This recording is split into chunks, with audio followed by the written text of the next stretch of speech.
Well, I'm known as Kass. That's my nickname, Pod Kass Kasuni, and I'm an ordained minister of the Presbyterian Church.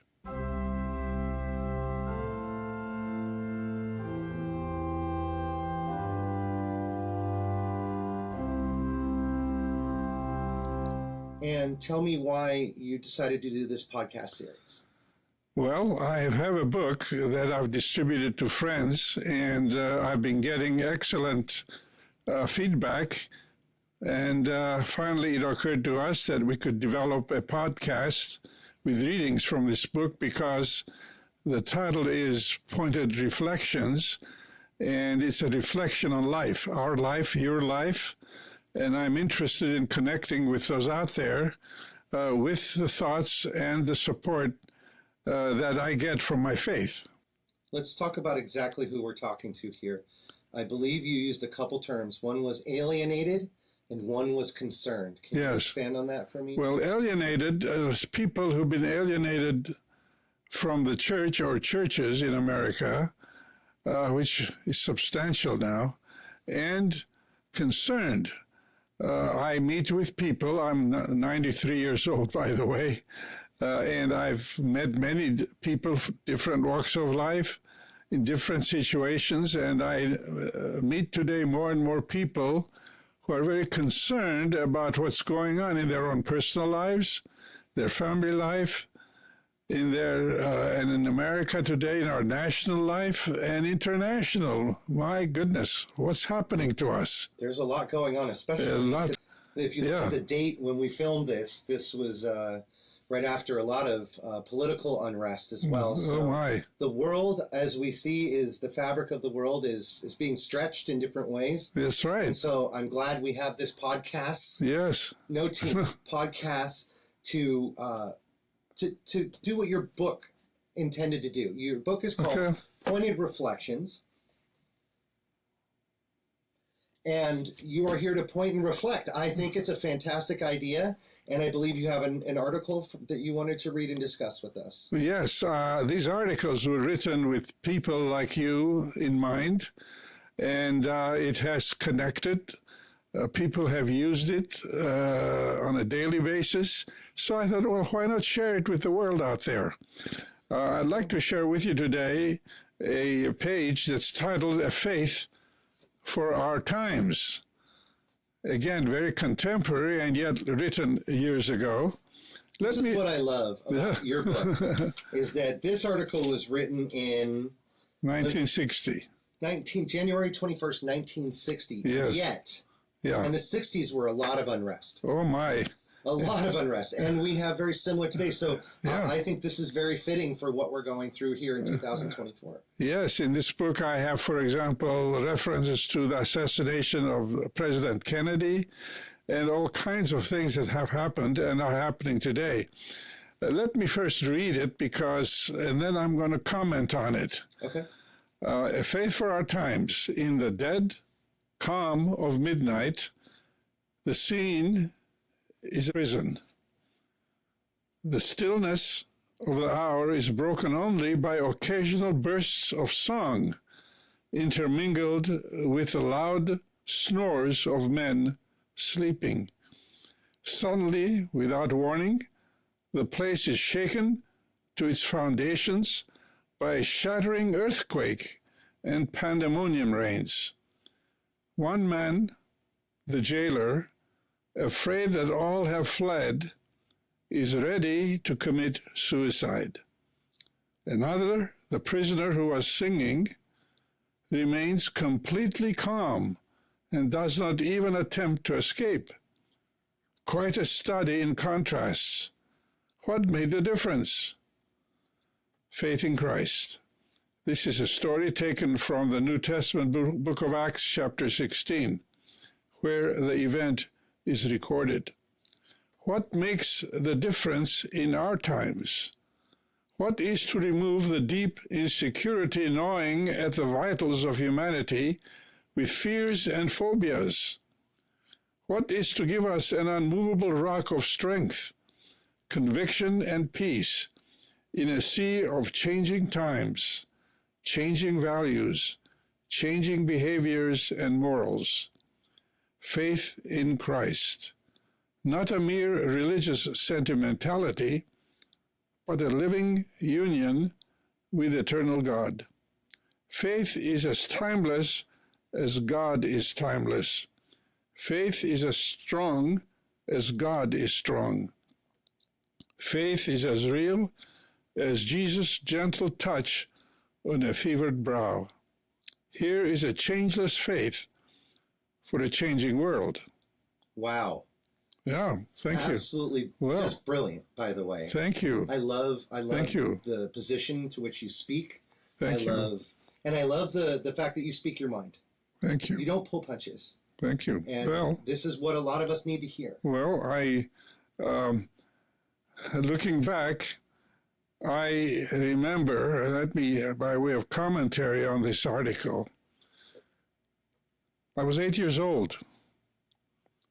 War had broken out, the Second World War. Nazi Germany was invading the southern Europe and had taken over quite a lot of territory, including Greece, and paratroopers, for the first time, by the way, in history, massive use of paratroopers, were coming down on the island of Crete. Now, where I grew up is Cyprus, another island, 200-300 miles to the east. And we were defenseless. We were concerned, you can imagine. We were scared to death. What's going to happen? Because we figured they're going to come after us next. So that evening, one evening, the elders of our church gathered in our living room with my dad to discuss what are we going to do. And I remember looking at my dad. It's as if I'm looking at you, Benji, just like that. He was calm, he was reserved, and he said, God is great. We are going to get through this, and let us hold steady and firm. That has been, for me, a source of tremendous strength for the last 90 years. So this is a metaphor for our life. It's World War II, or it's the Ukraine war, or the war in Gaza, or the invasion of Israel by Hamas, killing hundreds of people? Or is it locally in America today, the turmoil we find ourselves in? The political turmoil is horrible. Whichever way you look, you don't know, my God, who's going to lead us?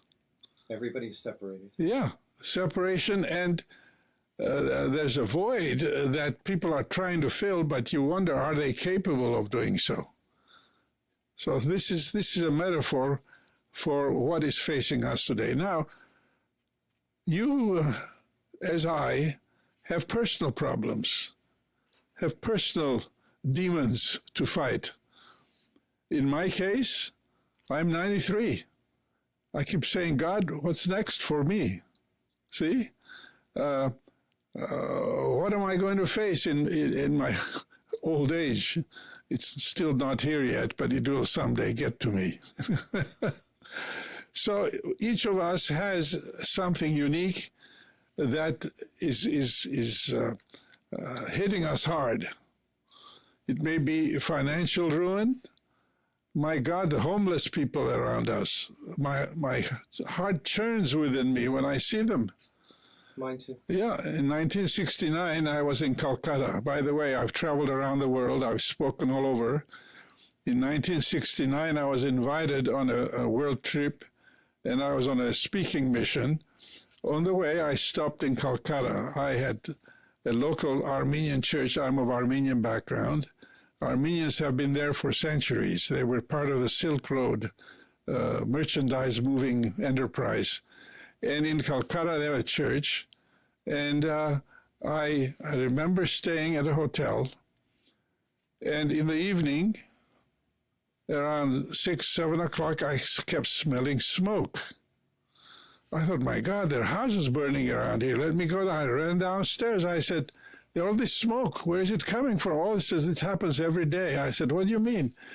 We said, the man said, there are 1 million homeless people in Calcutta who sleep in the streets. They curl up their bedspreads up against the wall on the sidewalk. At night, they spread it out. They have a little pot. They start a fire, pot their water, and prepare their meal. So they are preparing their evening supper. I thought, oh, my God. I came to America. I said, I can't believe it now. It's as if we're in Calcutta. So why can't we do something decisive to solve a problem? That's my concern. It's just one of the issues that gnaw at our vitals, so to speak, today. I like the references to the prison, because prison isn't always a physical prison, right? Yeah. And it gives you a lot of ideas. I love the opposite sides. The jailer thinking about committing suicide. Yeah. The prisoner completely fine. Yeah. Two opposites. You see today, just like my dad. My dad was Paul, calm and collected, and those around him were the jailers. They were nervous. They know what are we going to do if the paratroops come for us next? And they could have captured us in 2 days for some unknown reason. Cyprus was never invaded, and we escaped. But so those are the opposites we have today. Those who remain calm, collected, and with decisive resolve. What makes them that way? Good question. That's my question. Oh, okay. So there's the question. Yeah. What makes the calm people calm? What makes the difference? Why does one situation create panic? On the other hand, there's calm and resolve and inner peace. There is I'm not too familiar with a lot of Bible quotes and where they are, but I do know that in the book of Proverbs, it did mention that wisdom laughs at terror. Mm-hmm. Yeah. And so in a situation where there's a lot of turmoil, there's a lot of scariness, there's a lot of unrest, there's a lot of motion. Yeah. It's very interesting to see how different people handle the exact same situation. And the whole, to me, the focus is, what does it mean to have faith in Christ? It can be something very prosaic and redundant. You hear it all the time. It doesn't mean anything anymore. Jesus, everybody talks about Jesus, but who are we talking about? On the other hand, Christ, in reality, when approached in deep faith, responds. He said, "Come to me, all you who labor and are heavy laden, and I will give you rest. Take my yoke upon you and learn from me, for I am meek and lowly in heart, and you shall find rest unto your souls." Now, a yoke, if you've watched it, you should see it in Cyprus when I grew up, a cart pulled by 2 oxen, always with a yoke, 2 of them together. So the yoke, when we take Christ's yoke upon us, he is right next with us, walking with us, pulling with us. That's the illustration that I want you to have in your mind. No problem. Okay. That's so easier to understand. Yeah. Is 2 oxen pulling a cart together. And the ox and the yoke was usually a heavy piece of wood with 2 indentations, one for each neck, with a spot for the reins for the driver to pull. Very primitive. But I grew up in primitive times. And sometimes primitive is a great way to simplify. Yeah. And my testimony is, my God, in the last 90-some years, from primitive times, when we grew up with no electricity, no running water, to times when I'm dealing with electronics, I'm completely flabbergasted with all this equipment around me. But I'm part of the day. I rejoice. I'm able to use it and be productive in it. It's a yoke in itself. That's right. You can see the digital load weighing on people, much like that yoke. So I think it's a great reference. Yeah. And I think a lot of people want to know that faith is timeless. Yeah, it is. But a lot of people are also concerned with the fact that they're not peaceful or calm. Yeah. A lot of people show it on the outside. Yeah. But on the inside, they're a mess. And how is this faith exercised? By the way, it's faith, not the faith. I'm not talking of a set of dogmatic doctrines that the church calls the faith. Faith is a verb, to believe, to trust. It's mainly based in trust. When a person trusts, there is faith in that. When I'm sitting on this chair, I have faith it'll hold me up because I've seen it hold up others before me.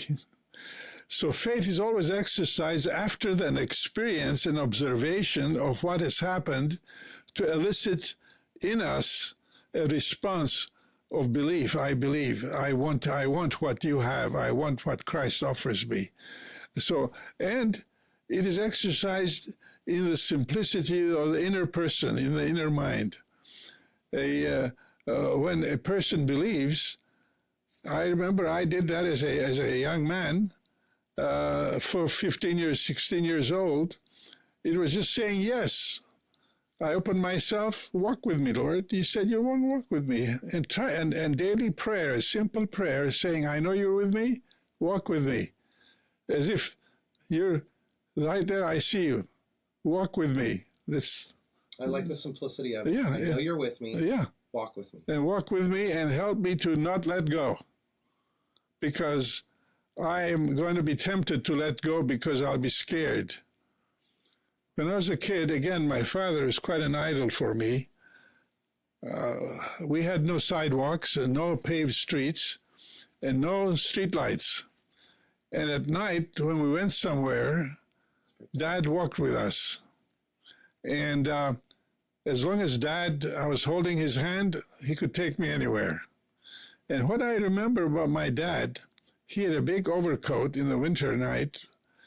He had a pocket lined with velvet.